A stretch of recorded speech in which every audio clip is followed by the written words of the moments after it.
Welcome to Nosedive, where we numb less and live more. We're Mara and Renee. This is the podcast where we dive into bold living with people who dare to do life differently. Alrighty. Hello, everyone. I'm so stoked for this episode because we have our very first guest. We want to welcome Karolina Rzadkowolska, alcohol-free empowerment expert and coach, best-selling author of Euphoric, Ditch Alcohol and Gain a Happier, More Confident You, podcast host of Euphoric the Podcast, my mentor, friend, and just overall baddie.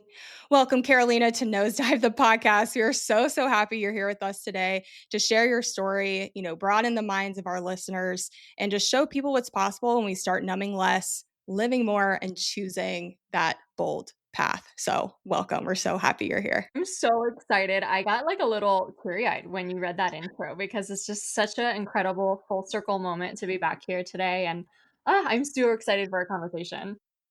Yeah, us too. Yes. Super stoked. Thank you so much. Before we thought of bringing on guests, we were like, it would be really fun to ask everyone just like a standard question. And so this is kind of what we're rolling with as of now. And excited to see how that might develop as the show goes on. But we would love to know, how are you living life differently? How much time do you have? I know. It's kind of a long list if you couldn't tell from all your amazing credentials and what you've done. Oh my gosh. Well, let me just paint a really quick picture. So my before story, I used to work in a cubicle. I used to think that happy hour was the highlight of my week. Sushi night, game night with my friends, like these kinds of things. I lived for the weekend. I couldn't wait to get through my work week so that I could finally let loose and drink on the weekends. And I didn't know it back then, but I can see how existentially apathetic, unfulfilled, and completely lost in any sense of purpose I was then. And literally, how sad is it to say that alcohol was the highlight of my week? Now, I wasn't what you would call anywhere near a rock bottom drinker or anything like that. I did actually drink quite unhealthily when I was in college and grad school. But as you grow up, you kind of start to try to be a little more responsible with it. So I had all the rules, I didn't drink during the week. I tried to limit myself, but we always break that stuff, right? And so it was this maddening cycle I lived in where Monday through Thursday, I was healthy. I was trying to do a good job at work. I was going to yoga classes. And then every single weekend I overdrank and woke up on Monday just feeling like crap. So that's my before, painting the picture. Now, I'll give you, more of the transformation story later, but my after is completely different. I'm supremely fulfilled. I am doing my life's purpose. I've helped thousands of women reevaluate alcohol and discover their greater purpose. I've helped hundreds of alcohol-free women make income and impact from their transformation. I fly around the world all the time. I'm going to South Africa next. I've retired my husband. We get to work on the company together. I've spoken on some of the biggest stages in the world. I have a best-selling book. Like, that existential apathetic woman has died, and in her place is a woman so deep in her purpose, so fulfilled, and so glad that alcohol doesn't even figure ever on her mind. Yeah, and what's really interesting about you listing off kind of like your before story and where you are now and carving this sort of unconventional, vibrant path is how much shorter it was in your before story, and like all of the incredible things and the just long list of all the incredible things that you have put through and have come to fruition through, numbing less. Just like seeing that juxtaposition between the before and after. Yeah, when you're numbing, you don't even know what's available to you. You don't even know how big your purpose can be. You don't even know how big an expansive life can be. You are settling. You really are. I think that's what it truly is, comes down to. It's not about having a problem. It's not about all of those kind of like negative words that are used around this. It's just mediocrity. That's what it is. And I, at the core, did not come to this planet to live a mediocre life. That's it, right? Yeah, I love that you say that, because that's been a lot on my mind lately, of just trying to, there's so many resources out there for people, this podcast, your podcast, there's so many coaches doing amazing things, helping people out. There's a fine balance between someone being ready, quote unquote, ready to see that there is life beyond just kind of settling for living for the weekend and the alcohol happens to be the highlight of your life or week. Then like someone, you know what I mean? Like can you actually like wake someone else up or like can you wake yourself up, or is it something like a magical combination of just like you're seeing other people do it, so then you start to slowly evolve in that way? Or is it like aha moment, or maybe it's different for everyone, but it's just kind of interesting to me, and I'm curious what you think about that. I think our intuition knows. I think our intuition knows really loud and clear. Our emotions are telling us, like, anytime we feel any like love hate feelings around drinking, like, oh, I love to go out with my friends, but I really hate how I feel the next day. Or, I love to relax after work with a glass of wine, but I hate how tired I feel the next day. There's something there. Our emotions are already telling us that there's something in this relationship that is not serving you completely. And if it was like a boyfriend that we're, relating this to, or some new guy you're dating, it would be the red flags that we're looking for. Like, this Mm, doesn't actually feel good all the time. There's half of it that's actually, or maybe 70 or 80% of it that's not really feeling that good. And I settle because the other 20% is like amazing. So I think, right? And so that's like really the analogy with the toxic relationship, I think, is so fitting. But I think what happens is our intuition knows that you're made for more. And it's starting to give you just these signs, whether, some people are getting older, for example, and a drink hits different when you're 40 than when you're 21, right? Like it just, you feel Mm-hmm. it. I think other times too, our intuition is kind of like trying to wake us up to something really big that we're meant to do in the next chapter in our lives, like a really big purpose or a legacy, or, if you're working a job that's not your calling right now. And it's through this incredible exploration with alcohol. I don't know why it's alcohol first, but I've just seen it happen so many times over and over again that when you start questioning your relationship with alcohol, to me, that's already a sign that your intuition is trying to wake you up to how big and bold and meaningful your life is meant to be. And it's almost like an initiation that you're meant to go through in order to have that life. mm, And so I think that sober curiosity is really spreading right now, and a lot of people are seeing it. Back when I questioned my relationship with alcohol, there was nothing, right? So I kept hearing the voice. Like every Monday, I heard the voice, like, mm, Karolina, you're made for more. You're made for more than this. But I think at the time, I was so contextually wrapped around the idea that the only type of person who quit drinking had to go to AA, had to call themselves an alcoholic, like this really black and white situation. So I kept just ignoring the voice. I kept pushing it down and down and down, being like, no, we're going to keep drinking just to like be normal and fit in, or else what else does that mean about me?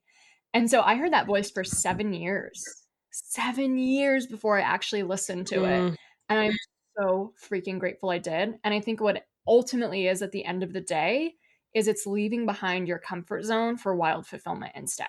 It's stopping to do what's easy in the moment and what feels easy or good in the moment, that band aid, that immediate gratification, and actually building a fulfilling life that doesn't need band aids like that. And so for some people, that can look kind of complicated because maybe once they stop numbing, they come really frontal to all of the situations in their life that aren't serving them. Maybe it's like a job that isn't their calling. Maybe their relationship isn't even where they want it to be. So all of these emotions are coming up. But those emotions are coming up for you to actually make shifts, for you to actually design the life that you do really love. So I do think it's a really intuitive pull. And I actually really, truly believe that you are one of the most intuitive people on the planet when you decide to question alcohol. Because if you think about it, most people drink too much, most people can carry on the habit from the ages of 13 to 89 mm, and never ever question anything. And it's almost as if you just get numb to the fact that this is just what life looks like, and not have the willingness to see, like, well, what if I just compared, even just for like a little teeny tiny experiment, what maybe 30 or 60 days in that time span would feel like without alcohol. So I think it makes you the most intuitive person on the planet, the most bravest person on the planet, and the wisest person on the planet to just be like, what if I just questioned it for like 30 days? Like, it's not really that big of a deal. Life will move on. I can drink later on in my life, you know what I mean? But like right now, what if I just really saw this through And I think that's what really happened to me is I took these like a break and then I drank again and like, that kind of off and on. And then finally I was like, what would I be capable of if I just like didn't drink? And I really put my energy behind that. Oh my God. Mm. So it turns out it's a like multi-million dollar business, best-selling book, like thought leadership, traveling the world with my husband. Oh my gosh, how much would I rather have had that than a drink at the end of the day? Like, Right. who cares? Right. Yeah. Yeah. I mean, and I think it's something the more and more that we have conversations with people about this space is the fear around what it's going to look like if they have to stop drinking. And it's like this rigidity that is still there. And I feel like there's still this gap of anytime we mention sober or sober-ish or sober anything, curious, anything to do with sober, people shy away from that so fast because they just don't even want to touch it because of all the connotations that maybe come, and I'm making some assumptions here, but shying away from that without thinking that this is a chance for me to exactly what you're saying. Like, it's an experiment. Why can't we have fun? What is 30 days? What's a week? So I'm curious on what you think about that, like what could we do, and maybe what have you done to kind of bridge that gap for people to make it more inviting? Because I know for me, Mara actually introduced me to your podcast, and that's where, I think I even listened to that episode of like breaking up with your toxic ex and like stuff like that. It's like, why not me? And that really, really resonated with me. So, yeah, what are your thoughts on kind of like softening that entry point for people? Because I feel like that's what Sober Curious was, at least for myself. Yeah, that's such a good question. And I think it's because of the assumptions that people have about what it feels like to not drink. And so let's say, you passed on drinking because you're the DD one time and, you kind of had a boring night, or, you've had these experiences maybe where you didn't drink or you didn't drink as much and it somehow felt like more lackluster for you and stuff. So you have this idea that it's like, I have to deprive myself. It's all about willpower. Like, I'm not going to be able to be the one who's having fun. And so it's this assumption we have of what it would feel like to not drink for 30, 60, 80 days, whatever that looks like. And so what most people don't understand, which I love breaking down in my book Euphoric, so check that book out if you want to like the full process here. What most people don't understand is how much your neurochemistry changes when you remove alcohol. So if you've never drank, if you like drink on the weekend but don't drink during the week, that's not what I'm talking about. It takes a few weeks for your neurochemistry to rebalance. And so what happens is that drinking depletes our dopamine. So our dopamine receptors start to turn off because of the flood of dopamine that actually alcohol brings, but it's just like cocaine or heroin. Your brain knows it's artificial. So it starts to retract dopamine receptors. It lowers your amount of serotonin that's being released, and it lowers your GABA. So now all these neurotransmitters that are supposed to make you happy as a drinker are way, way low. And in addition to that, alcohol increases so much cortisol in your body, adrenaline, and other stress hormones to combat the alcohol. So now you have low happiness neurotransmitters and high stress hormones going through your body. That's what it feels like to be a drinker. I had no idea, right? You just think it's normal. Yeah, no. I like to say 4 to 6 weeks, like it depends on each person, but you take a solid extended break away from alcohol, and all of a sudden the stress hormones go down and those happiness neurotransmitters go way up, which is when you start literally feeling euphoric to the most mundane things, like waking up and seeing a beautiful cloud, or like going on a nature walk with the trees. Oh, that's Earlier, so and I couldn't funny. hear anything. So, I'm yeah. loving this. I feel like I'm just getting like a refresh on everything, from I read your book a long time ago and I've listened to your podcast. Like, and it's just it's really cool to hear it coming from you, and how like you can tell you're so well immersed in this and really know the content, and like having a refresh on like the scientific background of the neural pathways and everything. I'm just like, oh, this is so nice. So thank you. Yeah, of course. And that's like what I experienced is that when I finally took that extended break from alcohol, I actually recognized that when I drank, my mood would tank. And I would actually, maybe not the first 20 minutes, right? You get the high first in the 20 minutes. But then I noticed that my mood would tank. I would get frustrated, patient, even kind of grumpy. Yep. You get like sleepy, you get anxiety the next day, like all the things. And then I noticed that the longer I was alcohol free, the more my mood elevated. So I was literally feeling high on just like normal life. And I have this funny story that I share in my book. But, I remember when I went on a hike with my husband back when I was a drinker, and it was the most beautiful hike, right? And I'm with the person I love the most in the world. And all my brain can think of is like, well, this is nice, but I can't wait for happy hour later, right? Now I go on the hike and like that used to be a 5 out of 10. Now that's the 10 out of 10. Yeah. Now I'm actually enjoying the richness and the beauty of life in a completely different way. And I just find that the longer that you're alcohol free, not only are those neural pathways changing, not only is the neurochemicals changing, your mood changes, but you actually start to take actions towards the life you actually want. And so that's just incredible to think about. I have this theory and it's being really well proven right now that successful people don't drink. And I have such a long list of really successful people who don't drink alcohol. Either they quit, either they never drank, like whatever, it doesn't matter, but they just don't really make alcohol a big part of their lives.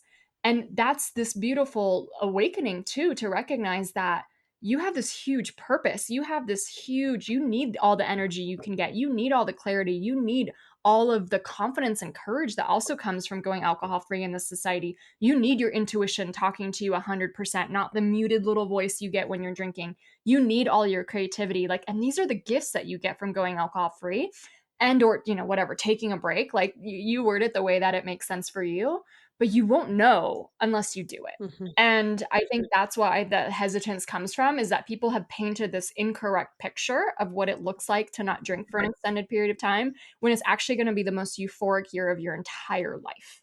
And like, why else would there be podcasts about this and you two talking about it if it wasn't just my experience? It's like everybody's experience, Right. Right. I love that you bring up the influential people, because I actually wrote this question down. Renee and I were talking about it because I agree. I find that a lot of people who happen to be very successful, quote unquote, however you want to frame that for yourself, are alcohol free, or don't really drink that much. But yet you kind of have to dig to learn that about them. And I'm curious, like, what you think about that, slash, Renee and I were talking about this and we're like, well, because maybe like, because as we're evolving too on our journeys, we're like, alcohol, like even the topic of alcohol is like kind of insignificant for us now. So it's the kind of like an afterthought to talk about it, but it's so important to kind of share that with other people so that they know too. I don't know. So I'm curious what you think about. Yeah, it's like the launch pad. You know what I mean? Like it's not the full story. It's like the catalyst. So yeah. Just curious about that. And I think it's so fascinating because there's so many famous people in personal development, especially like when you go look at the bestseller list of self-help, like most of those people don't drink. But you're right, like it's so hard to figure that out or to ascertain that. And it's like, oh my God, what if they started saying that to their audience? Like how different would it be? It's like, don't just believe in yourself, like maybe take a break from alcohol. It's going to be so much easier to believe in yourselves. So I think like obviously it wasn't a really popular message for a really long time. And it's like, you don't want to come across as like, maybe like, oh, abstinence only, or like this really rigid way of like living your best life. So I think a lot of people historically just shied away from alcohol just because it was such a complicated, vulnerable topic. But I also think you're right too, and that some people forget that that's actually the clue, the bigger key of like why they're so successful as more and more time goes on. And I loved when I discovered that someone doesn't drink. Like I have this running huge list. And you know what? Like I go to these conferences or masterminds and it's like 7, 8-figure entrepreneurs. I'll be out at dinner with like 20 people and one person orders a glass of wine. Everyone else doesn't. So it's just like this constantly being reinforced to me of like, let's say you were running an empire. Let's say if you wanted to make more money. Let's say you wanted to write a book. Let's say you wanted to, speak on a stage one day, like whatever your version of success looks like, or even quit your job and go travel Southeast Asia, like whatever.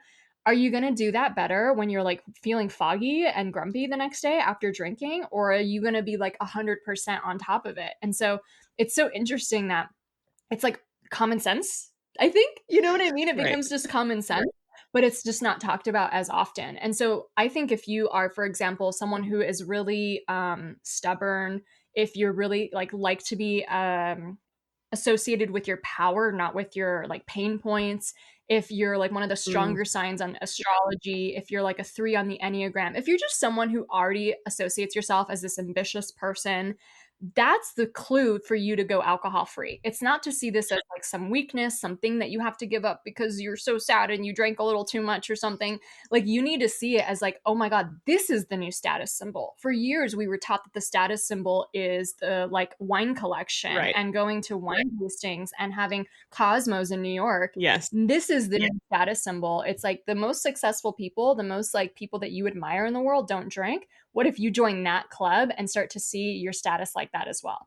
And then you carry yourself differently also in social situations, because a lot of times what happens is when you start questioning alcohol, everyone still drinks around you. And so you never want to feel like the odd one out or like you don't belong. You want to start like stepping into the embodiment of like, I'm the leader. Like, you guys haven't caught on yet. Like, you don't drink alcohol free beer yet. What are you doing? It's not 1990 anymore, you guys. You know what I mean? And if that's the kind of confidence you carry, people won't give you shit and people are going to start to follow suit and do what you're doing.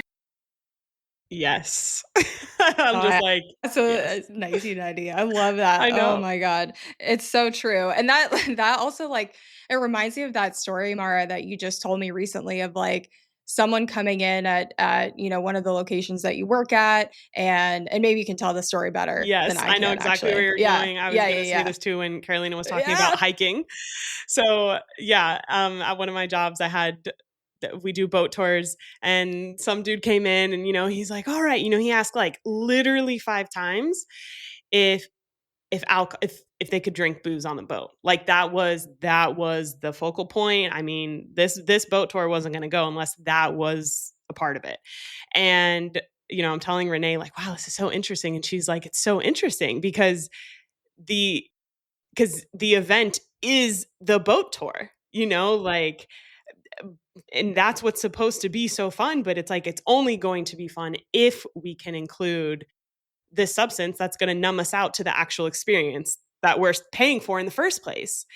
And it's just so fascinating how we just, I guess I would love to go, and maybe you have something to share about this, kind of like the history of like why, like where we started feeling like we needed to numb out. That comes from a very depressive state, and numbing out, and how we kind of, obviously there's a lot of money in alcohol, so then how we can Mm, spin that to this, so this is like a status thing, but like keep the money going and propose it this way and a marketing strategy around that. And it's like, but really this is about dulling everything in mm. us.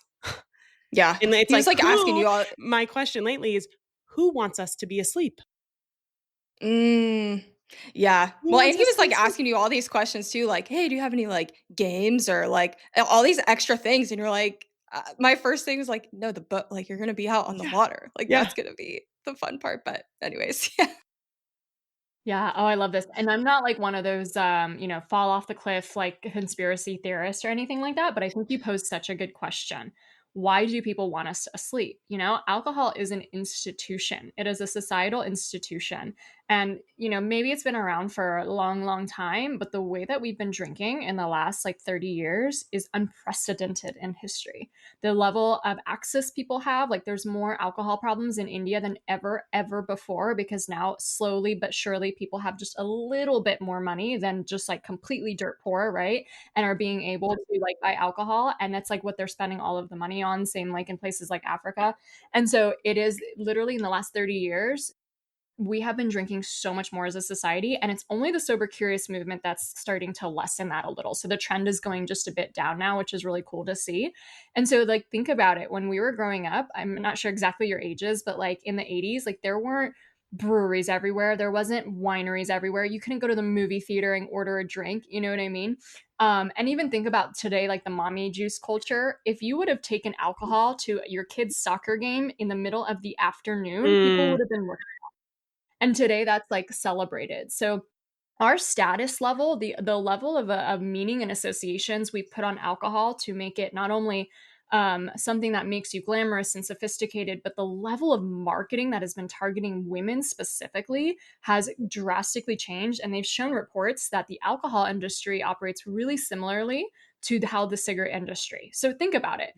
I once had this incredible social law professor, and when I was getting my MBA, and he was saying that the only way the industry is successful is that they get young people to smoke. Because think about it. If I'm 40 years old and I've never smoked in my life, you're not going to get me to smoke and then start being a smoker for the rest of my life. It's completely improbable. And so their clue, their game piece is to get young people to smoke, right? And that's how you make smokers for life. And so something really similar happens to us as drinkers. Not only do we watch adults drink all of our life, ever since you were like 3 or 4 that you can remember things, you've watched people drink around you. Even if your parents didn't drink, you saw it on TV, you saw it in movies. In your mind as a child, you started to say to yourself, when I can drink, that means I'll be an adult. That means I'll belong. That means I'll hold a place in society like that. And that's ingrained into us all our lives. Then we actually start drinking. Maybe you're 18, maybe you're 13, maybe you're 21. It doesn't really matter. But it's like this initiation of like, oh, now I'm an adult. Now I'm a rebel. Now I'm cool. Now I'm whatever. And then we also get this we're so insecure back then. So we do get this sense of like, oh, alcohol helps me be more confident or it helps me be more talkative or all these things that we really don't need anymore because we're adults now that are more fully functioning. But as younger adults, right, we kind of have that more insecure basis. So it's like the perfect storm of all the social conditioning, your like initial experiences with alcohol, and then this society that basically says that you have to drink, and if you don't drink, then you're the abnormal one, right? The alcohol industry makes billions and billions of dollars off of that, right? And just think of it this way. We think of it as so normalized in our culture. Like, of course, like you drink and it's just part of culture and what you've always done. Imagine that we lived on an alien planet where alcohol was just never invented. And those aliens came to Earth and were like, why is everyone feeling like crap on Saturday mornings? Like, why are you guys drinking this? You can't invent something better that doesn't make you feel crappy and is toxic and is sick. Like they would have no frame of reference for it. They would be so flabbergasted that we're drinking this poison that literally not only is so bad for our health, for down like the line, heart disease, cancer, dementia, but in the moment it's destroying your cells. Like they have studies where they put alcohol in a petri dish with cells and they can actually hear the cells crying out as they shrivel and start to die. Oh, That is what alcohol is, right? What? It's crazy. As a society, it's like we've all been so duped into this behavior, into this pattern. And what makes me sad about it is not like everybody needs to not drink. I'm not like abstinence only. It's not about that. But what makes me sad about it is just the pattern that when you usually have alcohol as a normal part of your life, you're also ignoring your bigger purpose in life. You're also ignoring the things you really came to this planet to do. You're not awake and alive to it. And that's what you said in the very beginning is like, make us all asleep. Why are they doing that? You know what I mean? So yeah, if like you like that conspiracy rabbit hole, if you want to take it from the feminist perspective too, of how they're marketing to women and like what that does to us, we have way more health complications from alcohol than men do too. So it's just like crazy to see that. But also just the standpoint of if I really want to be a rebel in society, it's not through the drinking that I was taught when I was 14 or 17 or whatever. It's the other way around. Totally. It's like you stand as a non-drinker, you know? Yes. Absolutely. Yeah. Love. Yeah. I'm like rainbows and butterflies here, but I'm like, yeah, imagine more people did have, they're in a space where they're tapping into their intuition and they can feel their feelings and they are stepping into their life purpose and all of these things. Like imagine a world where that was it, where love was leading, where it wasn't fear and denial and scarcity and, all the things that comes with numbing. And I'm like, that sounds like I want to do that. Like, I'm here for a fucking good time. Let's do it. Yeah. Like, yeah. And I guess like, I feel like, I don't want to be this friend or this person or come off like preachy, la da da da, but it's just so interesting to me how I can have people in my circle who know these things about alcohol and still choose to do that. And so I'm just like, that's why coming back to that other question I asked, like what, and even you said it took 7 years of hearing that little voice, like what actually makes someone like, okay, that's it. Today's the day we're choosing something different, and I guess it's just kind of like exposure, repetition, hearing other people live life differently, seeing that, the education piece. I don't know. It's a lot for sure. And it's going to be so much easier when you surround yourself with this kind of thing in your ears. It's going to be so much easier with community. It's going to be so much easier with coaching. It's going to be so much easier to surround yourself with other people who are doing it too, so that you don't feel like the lone wolf. You're like the herd of the pack. And it's going to be so much easier when you reprogram your subconscious, because I think what it is that at the end of the day, you have a core belief that alcohol is your main source of comfort in your world, and it makes you feel like you're enough. And I know that sounds ridiculous when you say it out loud, because it's like, what? No, that's not what I think. But at the end of the day, it is literally a belief system that alcohol is meeting your greatest human needs. And obviously, it's terrifying to think of like, well, if I didn't do that, then I would not have all this. And so that is a subconscious change that needs to be done, and to really look into, like, why does my subconscious believe all this? How is this formed? And actually unpack that and reverse it and change it. And that's a process that I walk through. I remember I did one break, my first break from alcohol, where I just didn't drink for 30 days. And it was really good in the sense of like, I was waking up feeling just so proud of myself, and like the peaceful mornings and stuff. I noticed I was laughing more than ever before, but I still had the same desire level for alcohol. I still Mm. like, missed it. I still couldn't wait for a Friday with a drink. And so, well, the next time I drank, and that was really disappointing, and just it was just like one or two drinks too, and I was like, oh my god, that was not like what I thought it was. But that next time, I was like, no, I'm taking a break this time. I committed to changing my subconscious belief system around alcohol. I excavated everything I ever have believed or thought about alcohol, how it meets my needs, what it does for, my self-esteem, all this kind of stuff. And I changed it one by one by one, where I've completely lost the desire to drink. And I did this in a matter of like weeks, maybe like a few months or so. And so I literally haven't had a craving for alcohol since. I've never been tempted to drink since. Alcohol, like, I'm one of those aliens that comes from the other planet. And I'm like, what are you guys, what are you guys doing? Right. And I was a drinker. Like, I had my first drink from at 13. I drank every weekend from 17 on for years, years, years, years, years. I thought it was the like, I wasn't in the sense of like, I don't think it was that dependence, the way that we call like alcohol addiction, but that emotional dependence of like, I always need this in my life. This is what makes everything fun. Like, all of the things you just said were so clicked in me. And I'm just so glad I don't believe in that, because one, no one's born believing all that. Mhm. It's We're socialized and programmed to believe all that. So it's taking your power away. And two, you will be so freaking delighted and surprised to see like who you really are without the crutch of alcohol. It is going to make you the most empowered version of yourself. Everybody wants to be wealthier, healthier, happier, fitter, right? This is the fastest road I know to get there. It's not the only road, but it is, I know, the fastest one. Mhm. Yeah, yeah, I love the introduction that I had when mic drop. Exactly, exactly. Like, you wanna know the cheat code? That is the cheat code, like one-way ticket. And I'm so happy that you brought that up in terms of like, changing our subconscious and the neuroplasticity behind it. Because I feel like a lot of the times people think that their identity is tied with the alcohol. So when you do remove that, it's like, just as you said, who am I without this? But what if you are better? Like, you are going to be a better person after that. So just hearing that story about, you can change and it's possible, because there are 3 people right here who have done it amongst thousands. So to anybody who's listening, it may not take you a week, it may not take you, 30 days, maybe 1 try, 2 tries, whatever it is, but just to know that it is possible for you. So absolutely. I love that. Yeah. Yeah. And I think it's like, please. I was gonna ask, because we're talking about the correlations and the parallels between the tobacco industry and alcohol industry. And, I don't hear many podcasts. I don't know, maybe there are podcasts out there talking about like, waking up like stop smoking, like, is this eventually just going to be a conversation we don't have because it's becoming more accepted and promoted amongst the wellness community that, oh yeah, like, you want to be healthier, wealthier, all of these things, you just don't drink. um what do you think that's going to look like, or do you think this is always going to have a place in conversation because it is so prominent? Yeah, I definitely think we're having a revolution around this. Like, we can already see Gen Z is drinking so much less than any other generation.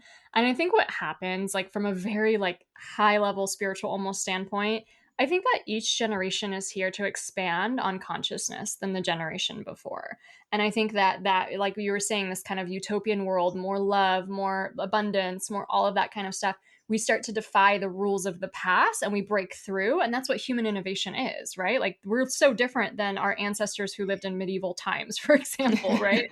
We've evolved, we've innovated, and we've expanded in our consciousness. We're not these like, superstitious people who are like throwing like salt, you know what I mean? Like all the weird things I'm sure in medieval times that were going on.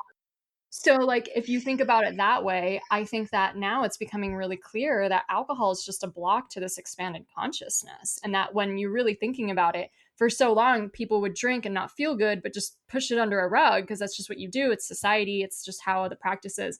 Now people are like, wait a minute, something's off here. I don't think you're supposed to drink something and feel like crap. That doesn't make any sense, right? And so people are starting to really question it, and there is so much more awareness around it. So I think, yes, in one way, we're heading towards a huge revolution, but also at the same time, whenever there's a change in human behavior or trends, there's a bell curve. So right now, the bell curve, there's the early adopters, the mainstream, and the last adopters. We are all the early adopters. This is still a brand new phenomenon. You, me, you, all the three of us here, we don't drink, happen to drink, but my neighbor drinks, my barista drinks, the grocery clerk drinks, the person at the bank drinks, like my friend, you know what I mean? Like, it's still something that's very uncommon and becoming more and more common. And especially in success circles, it's really, really common, you guys. But Mm. so I see that right now we're in that early adopter phase. I think in the next 10, 20 years, we're going to go through that mainstream phase. And then I think there's always going to be those last stragglers as well. Just like with smoking cigarettes, like people still smoke. A lot of people get into it still too. So it hasn't really gone away in that sense. Yeah. But I think it's just so refreshing because like we are finally like taking something that just, it's almost like there's a huge revolution around 9 to 5 work as well. There's so many people who are like, I'm not going to be my parents, who commuted for an hour every day, worked for, 9 hours, came home, never traveled the world, sacrificed everything, got to 65, and then was able to do anything because I passed away from like a chronic illness by the time I was 70. Right. Like I think we've watched that happen and we're like, no. So more and more like millennials, for example, they're leaving the workforce, they're building their own businesses. More and more people are becoming digital nomads to see the world or just travel more. So I think it's like this trend of freedom is what it really is. And like the alcohol is the part to the freedom too. It's alcohol freedom so that you can have, I was someone who didn't think I could be an entrepreneur. I didn't think I could be an author or a writer. I didn't think I could be a leader when I was drinking. So when I went alcohol free, all of those self-limiting beliefs were changed. And so I really do see that it's like when you want this different reality, especially pushing the confines of the reality from our parents in the past, going alcohol free is what actually gives you the confidence to push past all those other things too.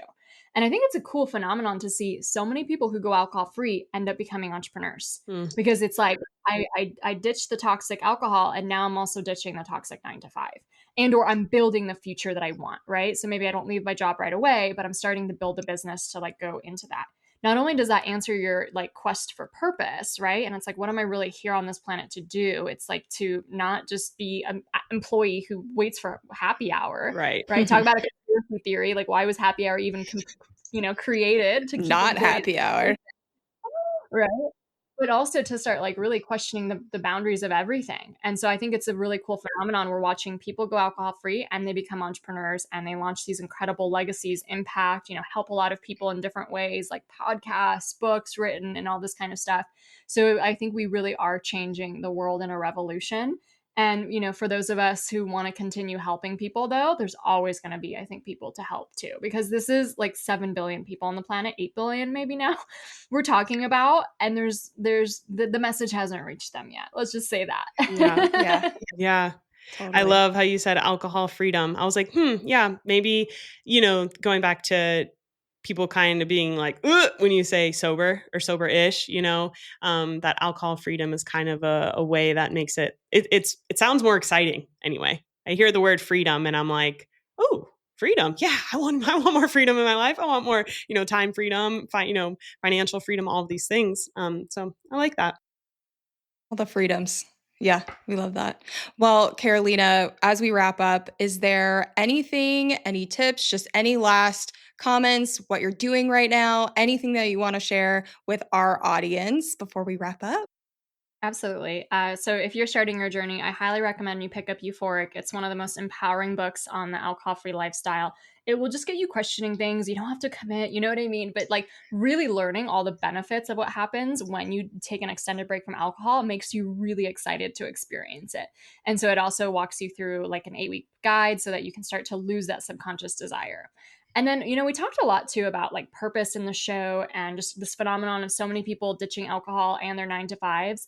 And I think if you're listening and you're like already on the alcohol free like train and you're like, yes, I love everything they're saying, but you're still kind of like feeling, I don't know if what I'm doing for my job is my purpose. I don't really love my 9 to 5. I really truly think that when you go a transformation like this yourself, it's because you're meant to help other people.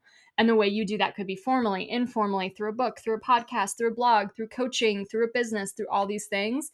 But there is a process to become someone who can help someone change their desire levels for alcohol. There is a process to change the neural pathways and coach to the subconscious.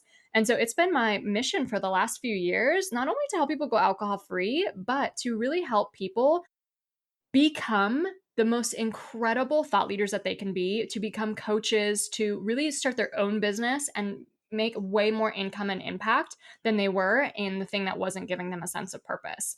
And so I do a 5X certification. Renee is a graduate of the program. And this is where you Yeah. get 5 times certified in 5 different modalities: mindset coaching, alcohol-free empowerment coaching, success coaching, NLP practitioner, and hypnosis practitioner. And it also comes with business training. So you actually implement and start growing a business while in the program. Half of it's devoted to that.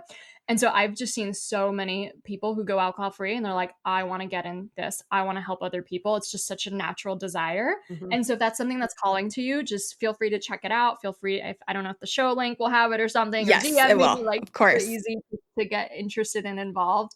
But I talk a little bit even more about not only going alcohol free, but about how that's preparing you for your purpose and like what that really means and where you're really growing from there. So I've been helping entrepreneurs and people step into entrepreneurship for a really long time now. Like that's the point for me. It's like we don't just stop drinking to stop drinking. We Right. stop drinking because it's meant to like So unveil much this more. like glorious life's work that you're meant for.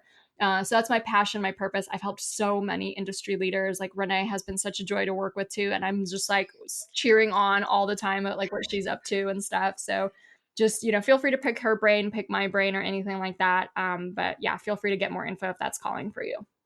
Yes, thank you. Thank you so, so much. And yeah, I can attest to, the 5X certification, went through the program. I wouldn't be here without it. I really don't think so. So thank you so much for sharing your wisdom, helping people with their purpose. And we will have everything linked in the show notes. And I'm just so, so grateful for this connection. Yes. Thank you, Yeah. Karolina. I'm like, oh, I just want to like jump in your brain. like, I know, I was like, we could probably keep talking. That sounds like, oh man. I know, amazing. It's so nice. It's so nice to be around that energy. So thank you. Thank you guys. This is the most fun thing I've done. This is my morning. I love it. Yay. All right, y'all. Well, until next time. Thanks so much for hanging out with us today. If this episode lit you up, share it with someone you love. We geek out on having convos with people living life boldly, and we would love to hear your story. So email us at info@nosedive-co.com. And don't forget to like, follow, and hang out with us at Nosedive Co. on Instagram, TikTok, and YouTube. Until next time, bye.